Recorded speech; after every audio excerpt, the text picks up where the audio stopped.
खोलने की कोशिश की जा रही है, जहां से आतंकवादी हमले हो रहे हैं। वहीं दूसरी तरफ ये भी बातचीत चल रही है कि जो वहां पे जो खासकर जो हम कह सके जो एक्सट्रीमिस्ट पन्नू और सिख मुद्दा था, हाँ जी जी, हाँ उनका मुद्दा था, उनको लेके शायद अमेरिकी किसी न्यायालय ने कोई सम्मन वगैरह जारी किया है, ऐसी भी खबरें आ रही हैं। और इसको किसी भी एक कूटनीतिक डिप्लोमेटिक फेस ऑफ अवॉइड करने के लिए हो सकता है कि सरकार ने या खुद जो है एनएसए ने सोचा हो कि इस दौरे से अपने आप को दूर रखें कि कोई विवाद न उत्पन्न हो जहां पे इतने महत्वपूर्ण वैश्विक मुद्दे की चर्चा हो रही है। तो ये भी एक वजह हो सकती है। सर जय हिंद, डॉक्टर महेंद्र सिंह, जय हिंद, बहुत बहुत शुक्रिया समय देने के लिए। Thank you sir. नमस्कार। Thank you sir. Doctor Mahendra sir, प्रधानमंत्री मोदी अमेरिका के दौरे पर हैं, क्वाड देशों की मीटिंग हो चुकी है, जो बाइडेन से मुलाकात हो चुकी है, कई द्विपक्षीय मुलाकातें हुई हैं। उन्हीं को लेकर मैंने आपके साथ बातचीत करनी थी, क्योंकि क्वाड देशों की मीटिंग तो हुई, लेकिन ऑकस और स्क्वाड बनने के बाद क्वाड के ऊपर सवाल खड़े हो रहे हैं और ऐसी खबरें लगातार आती रही हैं कि भारत के रोल को लेकर अमेरिका हो, जापान हो, ऑस्ट्रेलिया हो, वो थोड़े से नाराज हैं। वो चाहते हैं कि भारत एक एग्रेसिव रुख थोड़ा सा चीन के खिलाफ दिखाए, लेकिन भारत उससे परहेज कर रहा है। हमने यहां पर भी देखा कि प्रधानमंत्री मोदी ने कहा कि क्वाड किसी के खिलाफ नहीं है, बल्कि खुलकर मुझे लगता है कि ये वो वक्त आ चुका है जब क्वाड देश कहें कि यस, हम चाइना के खिलाफ साउथ चाइना सी, ईस्ट चाइना सी में एक साथ मौजूद हैं। उसको मैं आपसे समझना चाहूंगा। और साथ ही में एक और अहम सवाल कि प्रधानमंत्री मोदी के साथ साई की तरह रहने वाले एनएसए अजीत डोभाल अमेरिका के दौरे पर नहीं गए। उसके पीछे का क्या कारण हो सकता है? क्योंकि हाल ही में वो रूस गए, व्लादिमीर पुतिन से मिले, जो प्रधानमंत्री मोदी का मैसेज था, जेलेंस्की से जो बातचीत हुई थी वो उन्होंने दिया, लेकिन अमेरिका एनएसए डोभाल नहीं गए। तो उसी को मैं समझने के लिए आज सर आपके पास आया हूं। थैंक यू एक बार फिर से समय देने के लिए। सर कैसे क्वाड से ही बातचीत की शुरुआत करते हैं हम। कैसे आप देख रहे हैं, क्वाड की मीटिंग हो चुकी है, जो बाइडेन से पूछा भी गया कि क्वाड का फ्यूचर क्या है, तो उन्होंने कहा है कि क्वाड है और आगे भी बना रहेगा अच्छे से। लेकिन क्वाड और ऑकस के आने के बाद क्वाड की क्या भूमिका रह जाती है? वो जिसके अंदर दांत नहीं है, ऐसा ग्रुप जिसके पास दांत नहीं है, कैसे आप देख रहे हैं सर? नहीं देखिए राजेश जी, निश्चित रूप से, और शायद मुझे लगता है कि क्वाड की मजबूती ही यही है कि क्वाड ने अपने आप को स्वघोषित सैन्य संगठन नहीं घोषित किया है। लेकिन जिस प्रकार से ये घोषणा हो गई कि 2025 में जो क्वाड की लीडरशिप समिट होगी वो इंडिया में होगी, इसके अलावा जिस प्रकार से शुरुआती क्वाड की सोच विचार, जो जब ये आइडिया आया, शुरू से ही भारत इस संगठन के साथ जुड़ा हुआ है, तो इससे साफ है कि भारत जो है इसका प्रमुख हिस्सा है। और किसी भी जल्दीबाजी में भारत इसको एक सैन्य संगठन का रूप नहीं दे सकता है जिससे चीन उसके ऊपर ये पूरे विश्व के समक्ष ये इल्जाम लगा सके, जो कोशिश चीन कर रहा है बार बार आसियान नेटो की बात करके। जैसे जिस तरीके से चीन क्वाड को एक तरीके से कहें कि विश्व के समक्ष उसको बेनकाब करने की कोशिश कर रहा है या उसको बदनाम करने की कोशिश कर रहा है। तो ऐसे में भारत जो चाहता है कि क्वाड जो एक सैन्य संगठन के अलावा जो गैर पारंपरिक जो सुरक्षा के मुद्दे हैं, जो नॉन कन्वेंशनल नॉन ट्रेडिशनल जो सिक्योरिटी इशू है, उसको लेके आगे बढ़े और ये देश सहयोग करे। जैसे आप देखें कि हेल्थ सेक्टर है, टेक्नोलॉजी है, हेल्थ सेक्टर कोविड-19 के दौरान बहुत चर्चा रही कि किस प्रकार से पूरा विश्व जो टेक्नोलॉजी के क्षेत्र में जो ऑल्टरनेट जो सप्लाई चेन, एक रिलायबल सप्लाई चेन किस प्रकार से बनाई जा सके। तो मुझे लगता है कि भारत ये चाहता है कि चीन को आर्थिक रूप से कहीं न कहीं आघात पहुंचाया जाए, जिससे जो चीन के जो टीथ है उसको कहीं न कहीं कुंद किया जाए, बजाय कि क्वाड में जो है अभी लगाने की बजाय। तो क्योंकि हम बार-बार चर्चा करते हैं कि देखिए आज का जो वैश्विक व्यवस्था है वहाँ जियो पॉलिटिक्स से ज्यादा जियो इकोनॉमिक्स इंपॉर्टेंट हो गई है। खासकर अगर हम वैश्वीकरण के बाद के विश्व व्यवस्था को देखने की कोशिश करें। आप देखें कि किस प्रकार से जो देशों के बीच आर्थिक रूप से एक कॉम्प्लेक्स इंटरडिपेंडेंस की जी, जी। का जो थ्योरी है कि भारत और चीन के बीच में ऐसा लगता है कि बातचीत से कि हम कितने बड़े दुश्मन हैं, लेकिन आर्थिक रूप से हम एक दूसरे के ऊपर कितने ज्यादा निर्भर हैं। वहीं तमाम ऐसे देश हैं यूरोप में, आप देखें कि इतनी ज्यादा अंतर्निर्भरताएं हो गई हैं कि युद्ध, मुझे नहीं लगता है कि इतनी आसानी से युद्ध लेकिन लड़ा जाए। लेकिन आपने एक चीज बड़ी अहम कही कि हम चाहते हैं कि आर्थिक रूप से चीन को कमजोर करें ताकि उसकी जो टीथ हैं वो आग ना उगल सके। लेकिन यहाँ तो 100 मिलियन से ज्यादा व्यापार घाटे में चल रहा है सर।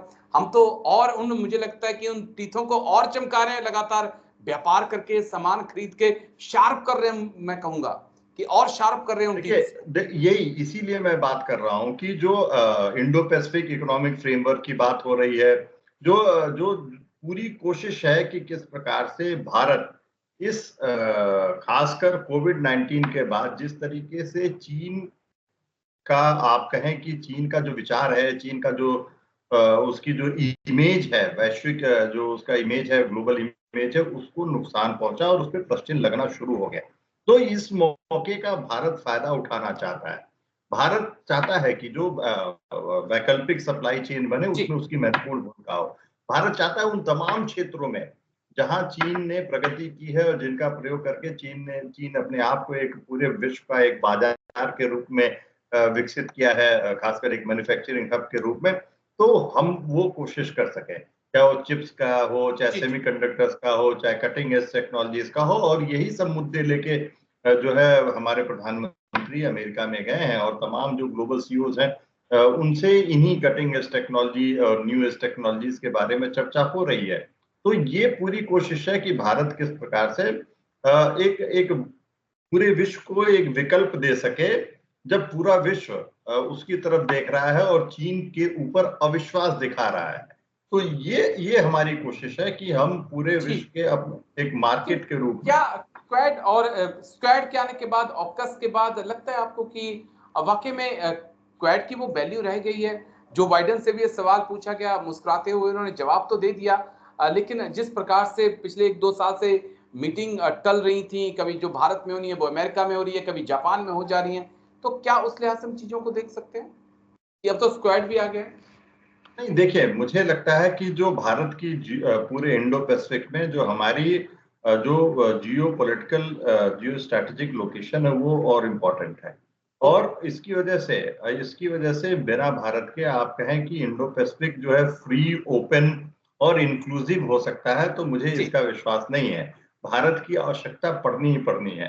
तो निश्चित रूप से मुझे लगता है कि ठीक है, स्क्वाड है, क्योंकि देखिए साउथ कोरिया की अपनी जो है सुरक्षा जी, जी। संबंधी समस्याएं हैं, जापान जो मतलब वो पूरे आप ईस्ट चाइना सी की बात करें तो वहां पे जिस प्रकार से नॉर्थ कोरिया है और चीन, वहां पे तो साउथ कोरिया की बात करें तो जी। उसके लिए तो नॉर्थ कोरिया भी खड़ा है। तो ऐसे में एक उसको एक चुनौती देना, भारत पूरी कोशिश कर रहा है कि जो इस वैश्विक व्यवस्था में हम किस तरीके से अपने आप को बनाए रखें, अपने आप को तो और जिस अगर कोई महत्व नहीं होता तो जापान के प्रधानमंत्री क्यों उस मीटिंग में आते, जी। ऑस्ट्रेलिया के प्रधानमंत्री उस मीटिंग में क्यों आते। तो क्वाड का अपना एक महत्व है और भारत ये कोशिश कर रहा है कि क्वाड अपनी महत्वपूर्ण भूमिका बनाए रखे। ठीक है सर। 1-2 पॉइंट मैं आपसे और समझना चाहूँगा। एक पॉइंट ये समझाइएगा कि भारत और अमेरिका के रिश्तों को हम कैसे देख सकते हैं? कई बार लगता है कि बहुत अच्छे रिश्ते हैं, पटरी पर जा रहे हैं, लेकिन फिर कई बार अमेरिका की तरफ से कुछ ऐसी खबरें आती हैं, वो बताते हैं कि रिश्ते अब बेपटरी हो चुके हैं। खासकर जो मेरे दिमाग में कई बार सवाल आता है कि क्या अमेरिका नहीं चाहता कि हिंदुस्तान की कुछ वैसी ही मदद की जाए जैसी 70-80 के दशक में उसने चीन की मदद की? क्या अमेरिका को ये लग रहा है कि कल को अगर भारत अपने पैरों पे खड़ा हो गया, मजबूत भारत बन गया, तो वो उसके लिए चैलेंज होगा? यही कारण है कि वो ट्रांसफर ऑफ टेक्नोलॉजी से परहेज कर रहा है क्या सर? देखिए राजेश जी, शुरू से ही अमेरिका का अगर आप देखें कि जो व्यापार संबंधी रवैया रहा है वो किसी भी देश के प्रति ऐसा ही रहा है। क्योंकि इसीलिए कहा जाता था कि पूरे विश्व का दरोगा है अमेरिका, या विश्व का बनिया, कई बार ये टर्म यूज किया जाता था। तो वो अपना फायदा पहले देखता है।